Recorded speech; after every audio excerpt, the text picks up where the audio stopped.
حضرات، حالات حاضرہ نے خواتین کے سامنے جو چیلنجز کھڑے کیے ہیں، اس میں ایک بہت بڑا چیلنج برہنگی کا وہ ماحول ہے، عریانیت کا وہ ننگا ناچ ہے جس کے مظاہر ہم سب اپنی آنکھوں کے سامنے ہر جگہ دیکھ رہے ہیں۔ یاد رکھیے، اس زمین پر ابلیس کے جو اغراض و مقاصد ہیں، ابلیس کا جو ایجنڈا ہے، جس ایجنڈے کو لے کے ابلیس اس زمین پہ آیا ہے، اس میں سے ایک بنیادی مقصد برہنگی اور عریانیت ہے۔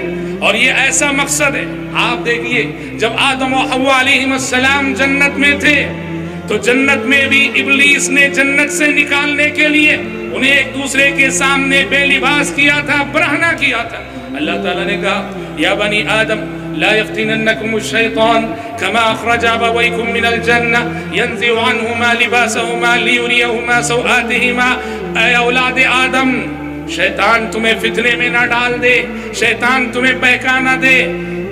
کما اخرج ابویکم من الجنہ، جس طرح اس نے تمہارے ماں باپ آدم و حوا کو جنت سے نکالا، ینزع عنہما لباسہما، ان کا لباس اس نے نکلوا دیا، لیریہما سوآتہما، تاکہ ان کا پردہ بدن انہیں دکھا دے۔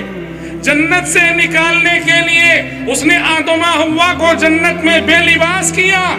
اب اس زمین پر بھی ابلیس کا ایجنڈا یہ ہے کہ اس انسان کو رب کی بنائی ہوئی جنت سے محروم کرنے کے لیے اس زمین پر انسان کو برہنہ کرنا ہے، ننگا کرنا ہے۔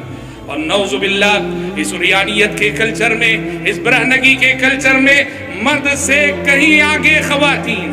آج دنیا جو عورت اپنے جسم کی جس قدر نمائش کرتی ہے، دنیا اس عورت کو اسی قدر اونچا اسٹیج عطا کرتی ہے، اسی قدر اشتہارات اس میں اس کا نام آتا ہے، اسی قدر دنیا اس کا نام لیتی ہے، اسی قدر اعلیٰ اسٹیج اسے ملتے ہیں جو اپنے آپ کو برہنہ کر کے پیش کرتی ہے۔ اور یہ بے لباسی کا وہ کلچر ہے جس کی پیشن گوئی لسان نبوت نے صحیح مسلم کی اس حدیث میں فرمائی تھی۔ پیارے نبی صلی اللہ علیہ وسلم نے کہا، صنفان من اہل النار من امتی، صنفان من اہل النار من امتی لم ارہما۔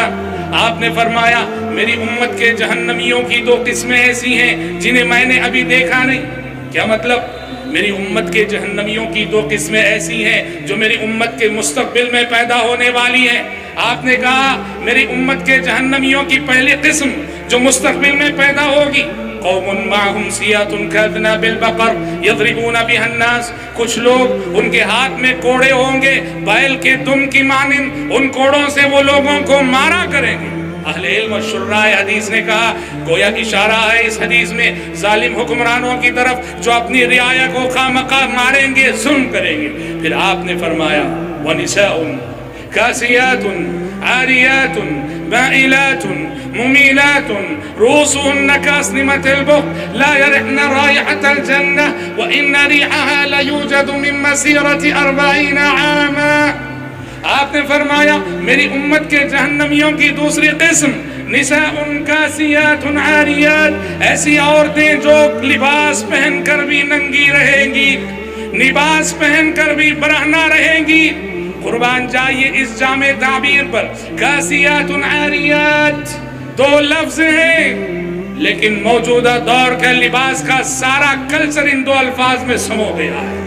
نساء کاسیات عاریات، ایسی عورتیں پیدا ہوں گی جو لباس پہن کر بھی برہنہ رہے گی۔ عورت نے لباس پہنا ہے، ناقص لباس پہنا ہے، آدھا بدن ڈھکا ہوا ہے اور آدھا بدن ظاہر ہے، اسکرٹس پہنی ہوئی ہے مثلا۔ کاسیات عاریات، یا یوں کہیے سر سے پیر تک اس نے لباس پہن رکھا ہے، پر کپڑا اتنا باریک ہے کہ کپڑے کے طریقے سے بدن چھانک رہا ہے۔